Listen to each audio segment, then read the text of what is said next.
오늘 하나님께서 우리에게 주신 말씀은 신약성경 마가복음 14장 12절에서 21절까지의 말씀입니다. 신약성경 79면에 기록되어져 있는 마가복음 14장 12절에서 21절까지의 말씀을 이 시간 저와 여러분들이 한 절씩 교독하도록 하겠습니다. 무교절의 첫날 곧 유월절 양 잡은 날에 제자들이 예수께 여짜오되 우리가 어디로 가서 선생님께서 유월절 음식을 잡수시게 준비하기를 원하시나이까 하매 예수께서 제자 중에 둘을 보내시며 이르시되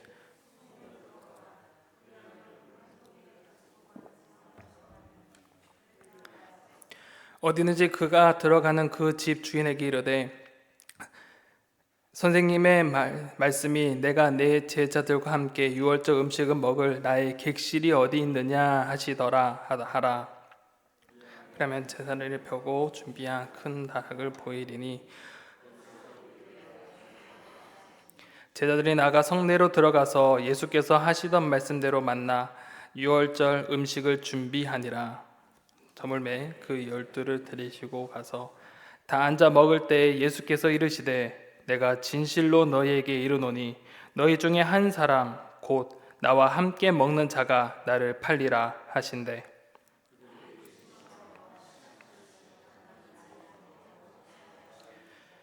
그들에게 이르시되 12 중에 하나 곧 나와 함께 그릇에 손을 넣는 자니라.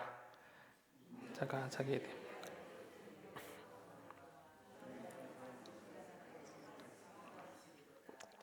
그 다음은 차라리 나지 아니하였더라면 자기에게 좋을 뻔하였느니라. 아멘. 우리가 함께 읽은 이 마가복음 14장은 예수님의 죽음이 점점 가까이 오고 있음을 우리는 느낄 수가 있습니다. 예수님을 죽이고자 하는 대제사장들과 서기관들이 어떻게든 이 예수님을 죽이고자 방도를 찾지만 그 방법은 너무나 쉽지 않았습니다. 곧 다가올 유월절과 무교절도 있었지만 이 밀란이 일어날 것을 우려했기 때문에 쉽게 예수님을 죽일 방도를 찾지 못하였습니다.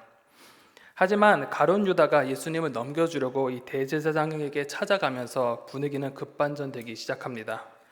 반면 예수님께서는 마가복음 10장 45절에서와 같이 인자가 온 것은 섬김을 받으려 함이 아니라 도리어 섬기려 하고 자기 목숨을 많은 사람의 대속물로 주려 함이니라 라는 이 말씀과 같이 많은 사람들의 대속물이 되기 위하여서 주도적으로 이 구원의 사역을 준비해 나가셨습니다.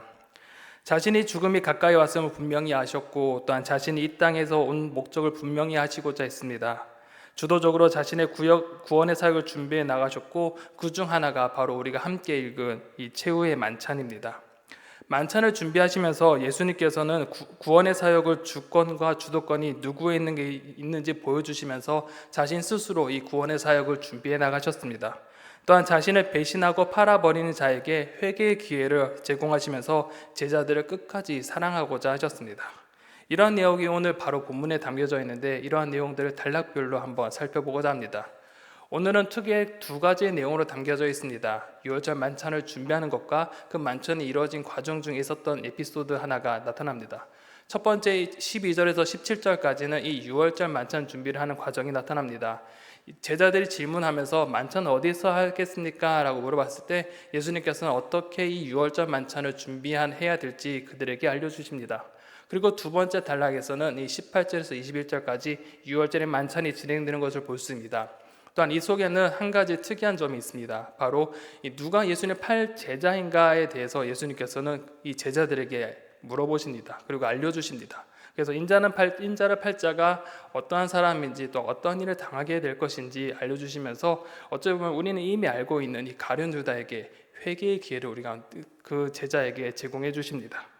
오늘 보면 이 두 가지 내용을 가지고 한번 예수님께서 우리 가운데 어떤 말씀하시는지 자세히 한번 살펴보고자 합니다. 첫 번째 유월절 만찬의 준비입니다. 12절에 보면 무교절의 첫날 곧 유월절 양 잡은 날에 제자들이 예수께 여짜오되 우리가 어디로 가서 선생님께서 유월절 음식을 잡수시게 준비하기를 원하시나이까 하매 라고 기록하고 있습니다.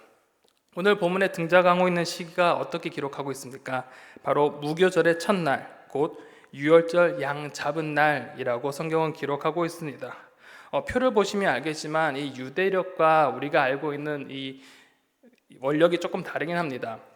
유월절이란 것은 바로 이 유대역으로 보면 니산월 14일 이 해질녘부터 시작되는 것이 바로 유월절입니다. 그리고 여기서 나타난 무교절은 그 다음 해질 때 그 15일이 시작되어 7일간 지켜지게 됩니다. 그래서 이 유월절 어린 양, 이 양을 잡는 날은 14일 오후 이 성전에서 도살되고, 이 유월절 식사는 그날 해진 후 곧 15일 이 저녁에 이루어집니다. 그래서 엄밀한 의미에서는 오늘 말씀에 나타난 것처럼 무교절 첫날 15일은 이 유월절 양 잡은 날 14일 하루 지난 후가 되어지는 것입니다. 그렇게 마가복음에서 표현된 이 무교절의 첫날 곧 유월절 양 잡은 날은 어떻게 해야 될까 우리는 조금 고민하게 되어집니다. 학자 간에 이런 여러 가지 의견들이 있지만 당시 시대적 상황으로 본다면 이 유대인들은 이 유월절과 이 무교절을 총칭하여서 무교절로 부르고 지키곤 했습니다. 마가 역시 그와 유사한 방식으로 양 잡는 날을 이 무교절로 본다고 볼 수 있을 것 같습니다.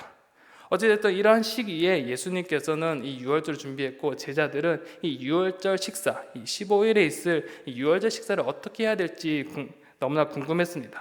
그래서 이 유월절 준비를 하기 위해 예수님께 물었는데, 이 사람들에게는 한 가지 이슈가 있었습니다. 당시 유월절에는 식사를 대부분 이 거룩한 성이라고 일컬어지는 이 예루살렘에서 이 유월절 식사를 하는 것이 대부분이었습니다. 그런데 현재 이 예수님의 제자들이 위치한 곳은 예루살렘이 아니라 그 인근에 있는 베다니에 있었습니다. 그렇기 때문에 이 예루살렘에서 이 유월절을 지키려면은 이미 막 그 제자들이 들어갈 공간이 확보되어야 되는 상황입니다.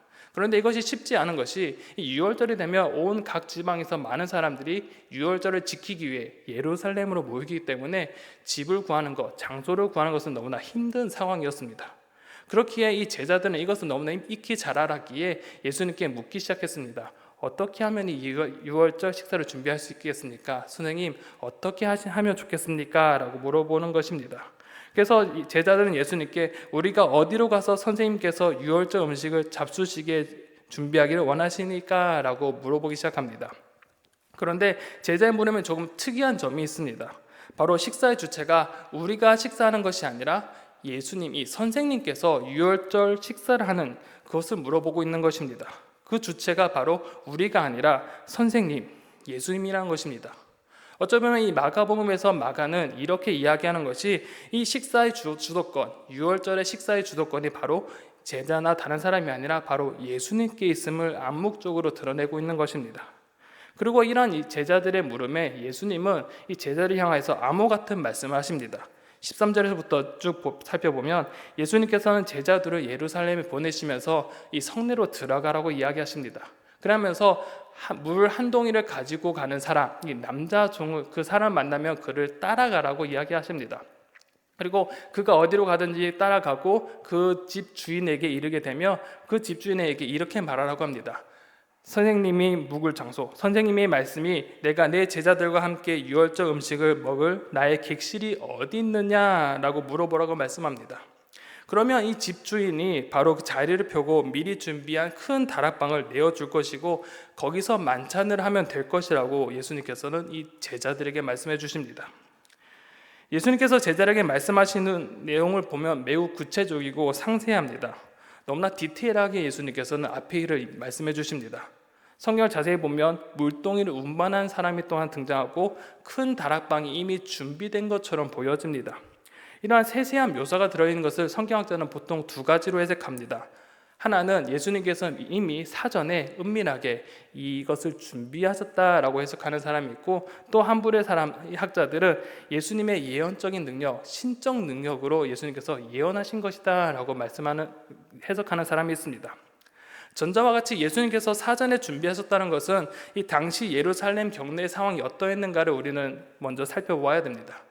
당시 대제사장들과 서기관들이 예수님을 암살하기 위해서 매우 혈안이 되었던 상황입니다. 그러니 예루살렘에 예수님께서 들어가서 무엇을 한다는 것은 너무나 쉽지 않은 상황이었습니다.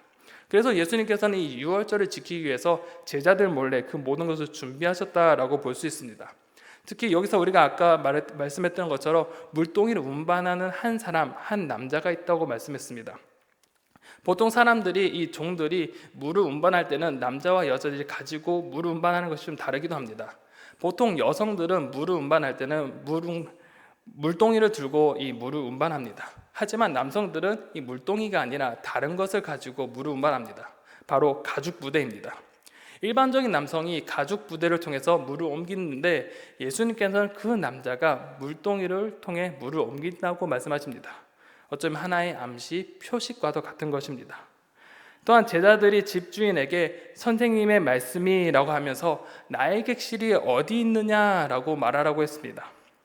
일반적으로 처음 본 사람에게 우리 선생님의 객실을 내놔라는 것은 이치에 맞지 않습니다. 또 그렇게 묻기가 쉽지 않습니다. 그렇다는 것은 결국 예수님께서 어느 정도 이 모든 것을 준비하고 있었고 이 집주인 간에 이미 컨택이 되어 있던 그런 상황이라고 볼 수 있다고 학자들은 생각합니다.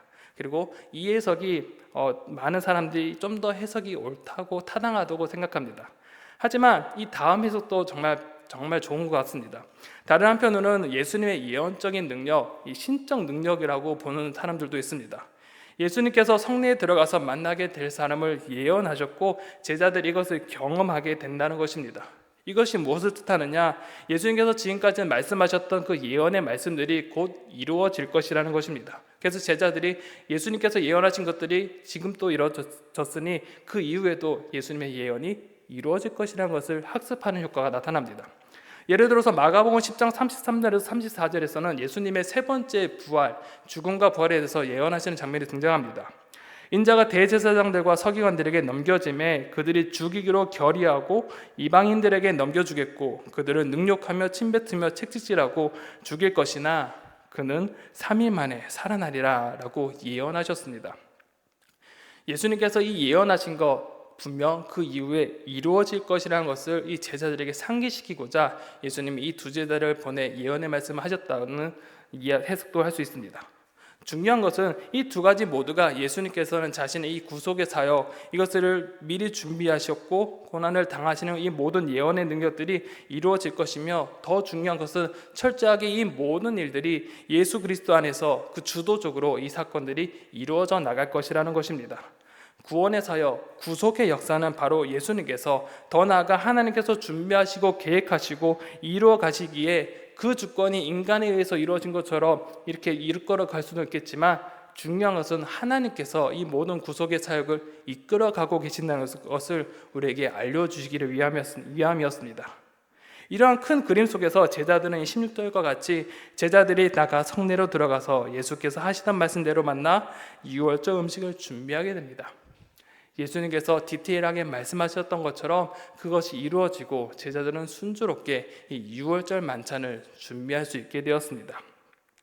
그래서 두 번째 단락에 보면 이 유월절 만찬이 이루어지는 것을 볼 수 있습니다. 이제 예수님께서 미리 준비하셨던 신적 능력을 행하셨던 어찌되었던 이 유월절 만찬이 이제 준비되었습니다.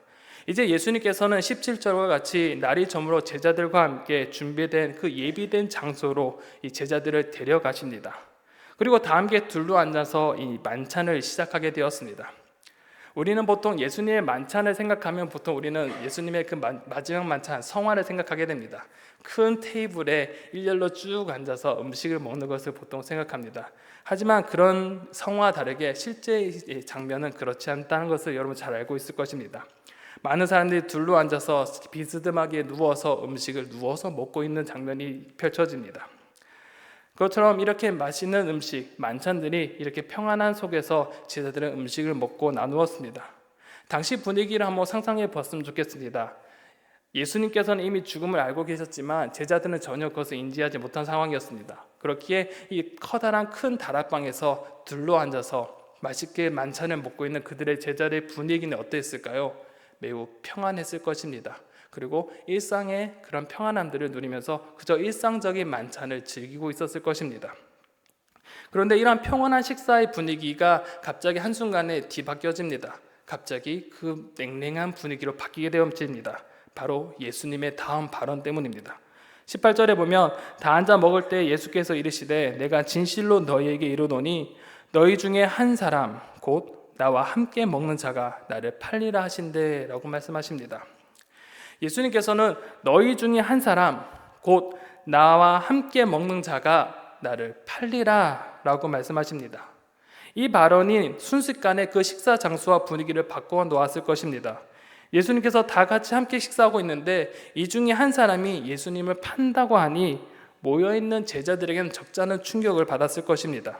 특히 우리는 누가 예수님을 파는지는 알고 있었지만 당시 이 발언을 듣는 그 예수님의 제자들은 그 누가 예수님을 팔지 아무도 모른다는 것을 우리는 생각해 보아야 됩니다. 예수님께서 이런 발언을 했을 때는 누구를 지목한 것이 아니라 간접적으로 말씀하셨기에 이 듣는 사람의 입장에서는 자신이 혹시 예수님 파는 자가 아닐까라는 생각이 스쳐 지나갔을 것입니다. 그래서 모두를 근심하면서 19절과 같이 이렇게 말합니다. 그들이 근심하며 하나씩 나는 아니지요 하고 말하기 시작하니 라고 기록하고 있습니다. 제자들은 앞다투어서 예수님 앞에 나아갑니다. 그래서 주님 나는 아니지요 라고 묻습니다. 제자들은 예수님께 듣고 싶었던 대답이 있었습니다. 너는 아니야 라는 그 말을 듣고 싶은 그 기대감을 가지고 주님 나는 아니지요 라고 묻는 것입니다. 한 사람 예수님께 나아가 나는 아니지요 라고 물었을 때 예수님께서는 그 제자들의 그 기대와 같이 대답하지 않으셨던 것 같습니다. 그저 제자들의 질문만 울려 퍼질 뿐 제자들의 그 당시 만찬의 분위기는 쎄한 상태로 정적이 흘렀을 것입니다. 제자들은 그 사이에 수만 가지 생각이 들었을 것입니다. 혹시나 내 옆에 있는 사람이 예수님은 팔자가 아닌가? 아니 제가 혹시 오늘 좀 이상했으니 제가 예수님 팔자가 아닌가? 의심의 눈초리로 서로를 지켜보았을 것입니다. 이런 의심의 눈초리가 오고 갔을 때 예수님께서는 다음과 같이 말씀하십니다. 그들에게 이르되 12 중에 하나 곧 나와 함께 그릇에 손을 넣는 자니라 라고 말씀합니다. 나와 함께 그릇에 손을 넣는 자라고 말씀하십니다. 사실 이 답도 모호한 답이었습니다. 모두가 함께 누룩 없는 빵을 양념 그릇에 적셔 먹었으니 여전히 누가 함께 손을 넣는 자라는 것은 구체적으로 누군지 지목할 수 없는 상황이었습니다. 단지 예수님이 진짜 팔 사람 유다 그리고 그것을 아는 예수님만이 알 뿐 그 누구도 예수님 팔자를 아무도 모르는 상황이었습니다. 예수님께서는 제자를 향하여서 이 판 사람을 꼭 집어서 말씀하지 않으셨습니다. 다만 이 배신의 심각성을 강조하십니다. 21절에 보면 인자는 자기에 대하여 기록된 대로 가거니와 인자를 파는 그 사람에게는 화가 있으리로다. 그 사람은 차라리 나지 아니하였더라면 자기에게 좋을 뻔하였느니라 하시니라 라고 말씀합니다. 우선 예수님께서는 구체적으로 기록된 말씀 언급하시지 않았지만 이 시편 23편이나 혹은 이사야 53장과 같이 이 고난받는 종, 이 배반을 당하고 고난을 당하면서 죽음의 길을 걸어가게 될 것을 그 말씀이 이루어질 것이라고 말씀하십니다. 또한 인자를 판 자에게 화가 있을 것이라고 말씀합니다. 유다가 예수님의 죽음의 대속사에게 큰 역할을 할 수 있었을 것 같습니다. 우리는 이미 이 내용을 알고 있기 때문에 이 유다가 어떠한 일을 했는지 분명 잘 알고 있었습니다. 하지만 그 유다의 그 모습이 윤리적으로나 도덕적으로나 그 책임이 면제될 수가 있는 것이 아니었습니다. 또한 신학적으로 볼 때에도 어둠의 세력과 동조함으로써 하나님의 진노를 받기에 응당한 것으로 볼 수 있습니다. 그렇게 예수님은 차라리 그가 나지 않았더라면 더 좋을 뻔하였다고 안타까운 심정으로 이런 말씀하시면서 오늘 본문이 단락지어지게 됩니다.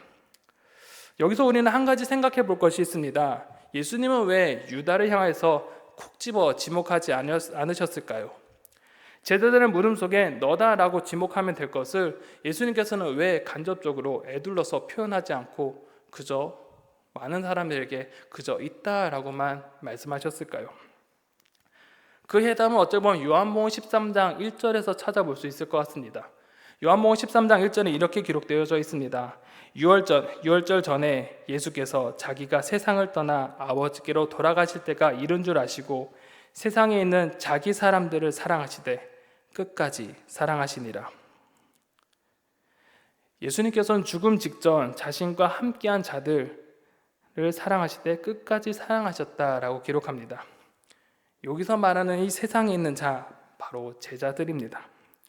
예수님께 함께하니 모든 제자를 사랑하셨고 그 속에 예수님 판 제자도 포함되었던 것입니다. 예수님의 만찬 자리 속에서 혼자 마음속으로 전전긍긍하고 있을 유다를 예수님께서는 배려하셨습니다. 그리고 앞에 있는 일을 예언하시면서 유다를 지목하지 않으셨습니다. 다 드러내고 유다를 망신시키지 않으셨습니다. 예수님께서는 이미 다 알고 계셨고 유다가 이것을 알 수 있도록 간접적으로 드러내시면서 그에게 회개하고 이 일을 돌이킬 수 있는 기회를 제공해 주시고자 하셨습니다. 마치 아담과 하와가 죄를 지었을 때 하나님께서 그들을 찾으면서 그 회개의 기회를 주셨던 것처럼 예수님 또한 유다를 향해서 그 뉘우칠 기회를 계속적으로 제공해 주셨던 것입니다. 어쩌면 예수님의 마음속에는 내가 너 배반하는 것을 알아. 하지만 너가 지금이라도 뉘우치면 돼. 그러니 제발 돌아와줘 라는 그 마음이 담겨져 있었을 것입니다. 이러한 마음을 계속 유다에게 표현하셨습니다. 그래서 그것을 표현하시면서 너라고 이야기하지 않고 애둘러서 간접적으로 표현하시면서 유다가 들을 수 있도록 계속 암시를 주십니다. 예수님께서 이렇게 끝까지 유다를 보호하시고 지키기 위해 사랑하면서 그에게 기회를 주셨습니다. 하지만 우리는 너무나 잘 알다시피 그 결과는 어떠합니까? 유다는 끝내 그 기회를 놓쳐버리고 말합니다. 사랑하는 성도 여러분, 오늘 본문을 통해서 우리는 두 가지를 한번 살펴보고자 합니다. 먼저 첫 번째 하나는 예수님의 주도권입니다. 우리의 삶 가운데 역사를 주관하시고 온 세계를 주관하시고 통치하시는 분이 누구십니까? 우리는 당연히 하나님이라고 대답할 수 있을 것입니다. 하나님께서는 온 인류를 구원하시고 이 구속사역에 예수님께 맡기셨고 하나님의 그 주권대로 예수님께서 주도적으로 이 구속의 사역을 이끌어 가셨습니다. 말씀한 대로 이루셨고 또 오랜 기간 동안 말씀한 것을 이루어내셨습니다. 그리고 그 말씀하신 대로 그를 믿는 자마다 영원한 생명, 영생을 얻게 하셨고 하나님의 자녀로서 하나님 나라 백성으로 하나님의 그 주권 아래 살아가게 하셨습니다. 그렇게 우리는 다시 한번 우리의 주권이 어디에 있는지를 한번 생각해 보아야 합니다. 우리의 정체성이 어디에서부터 시작되어지고 우리의 통치권, 우리를 통치하는 자가 누구인지 그것을 먼저 생각해보고 점검해 보아야 될 것입니다. 대부분의 사람들은 여전히 내 삶의 주권은 바로 나 자신에 있다고 생각합니다. 내 삶에 있어서 너무나 내 중심적으로 내가 주도권을 가지고 살아가는 것이 옳다라고 이야기합니다. 그런데 진리의 말씀은 무엇이라고 이야기합니까? 바로 하나님께서 온 만물을 주관하시고 또한 우리 또한 하나님의 주권 아래에 있음을 말씀하고 있습니다. 우리는 오늘 또 수많은 선택을 하면서 우리의 삶에 주관하며 살아간다고 생각하지만 우리의 시선을 우리가 아닌 하나님께로 바라본다면 진짜 우리의 삶을 주관하시고 통치하시는 분이 누구이신지를 우리는 바라볼 수 있게 됩니다. 내가 나의 삶을 선택한 것 같지만 결국 하나님께서 이 모든 것을 주관하시고 이끌어가는 것을 우리는 보게 될 것입니다. 그렇게 우리는 우리의 삶의 주권자가 누구인지, 우리의 삶의 주인이 누구인지를 우리는 분명하게 생각해 보아야 합니다. 두 번째는 바로 예수님의 끊임없는 사랑을 우리 가운데 한번 생각해 보아야 됩니다. 예수님께서는 자신을 배반한 이 유다를 끝까지 사랑하시고자 했습니다. 만약에 제가 예수님의 상황이었으면 어땠을까라는 생각을 해보게 되었습니다. 제가 만약 이런 상황이었다면 모든 것을 알고 있었다면 공개적으로 아마 그 유다를 드러내지 않았을까라고 생각되어집니다. 공개적으로 질타하고 오히려 부끄러움을 줄 것 같습니다. 하지만 예수님은 전혀 그렇지 않았습니다. 한 사람을 너무나 사랑하셨고 그가 이미 저질러온 그 일을 되돌리며 회복할 수 있는 기회를 그에게 허락하셨습니다. 유다에게 계속 기회를 주면서 신호를 주면서 내가 그것을 알고 있다면서 다시 돌아오라고 이 유다에게 계속적으로 손짓하시면서 그에게 알려주셨습니다. 그런데 이러한 모습이 비단 유다에게만 그치는 것이 아니라 오늘 우리에게도 예수님께서는 그런 표시와 함께 손짓을 하고 계시는 것을 느낄 수 있습니다. 우리는 예수님의 사람으로서 하나님의 백성으로 구원받았다고 생각합니다. 또한 그것은 믿고 아멘으로 아마 반응하실 것입니다. 하지만 우리의 현실을 한번 되돌아봅시다. 우리의 현실은 어떠합니까? 여전히 주님 없이 살아가는 것이 우리의 일상이지 않습니까? 오래 믿었지만 정작 우리의 순간, 우리의 모습은 하나님 믿는 사람과 믿지 않는 사람의 그 모습이 별반 차이가 나지 않은 것 같습니다. 하나님 믿는다 하면서 매주 교회에 나오지만 매주 기도하지만 우리의 모습은 정작 세상 사람들과 별반 다르지 않는 것 같습니다. 하나님 믿는다 하면서 세상 사람들과 똑같이 사고하고 똑같이 행동하며 살아가는 것이 우리의 모습이 아닙니까? 하나님을 믿는다 하지만 우리의 입에서 하나님을 찬양하고 하나님을 사랑한다는 말보다는 어느 순간 우리의 입 속에는 세상의 언어가 즐비하고 세상의 노래가 찌들려서 세상을 노래하는 것이 우리의 현실이 아닌가 우리는 되돌아봐야 합니다. 이러한 현실 속에 주님은 오늘 우리를 향하여서 다시 한번 나에게로 돌아오라고 말씀해 주십니다. 주님 곁으로 돌아오고 마치 유다에게 다 안다 그러니 돌아오라는 그 주님의 그 기회를 주시는 그 모습처럼 오늘 우리에게도 동일하게 다시 내 곁으로 돌아오라고 말씀하시는 것이 주님의 음성이 아닐까 생각되어집니다. 사랑하는 성도 여러분, 우리는 어떠한 삶을 살아가고 있습니까? 하나님께서는 이 땅을 다스리시면서 통치하지만 우리는 하나님의 자녀로서 그 통치 아래 살아가고 있습니까? 우리는 하나님의 백성처럼 하나님의 자녀처럼 그에 합당한 삶을 살아가고 있습니까? 우리는 스스로 이 질문에 대답하며 우리 삶을 되돌아보아야 될 것입니다. 어쩌면 예수님께서는 계속적으로 우리를 기다리고 계시는 것 같습니다. 예수님 많이 오래 믿었다 하지만 우리는 어느 순간인가 하나님의 자녀의 모습보다 우리가 세상 사람들과 동일한 생각과 동일한 말과 동일한 판단을 가지고 살아가는 것이 아닌지 되돌아보았으면 좋겠습니다. 주님께서 오늘 우리 가운데 다시 한 번 더 나에게 돌아오라고 이 땅의 통치자이신 그 주님에게 우리의 삶의 주권을 맡기라고 말씀하고 계십니다. 예수님께서 그 구원의 사역을 주도를 이끌어 가셨던 것처럼 이 땅을 통치하시며 주관하시는 것처럼 우리의 삶의 주권이 우리의 삶의 주도권이 누구에게 있는지 다시 한 번 더 되돌아보면서 오늘 기도하며 또한 하나님 앞에 나아가는 시간들이 되었으면 좋겠습니다.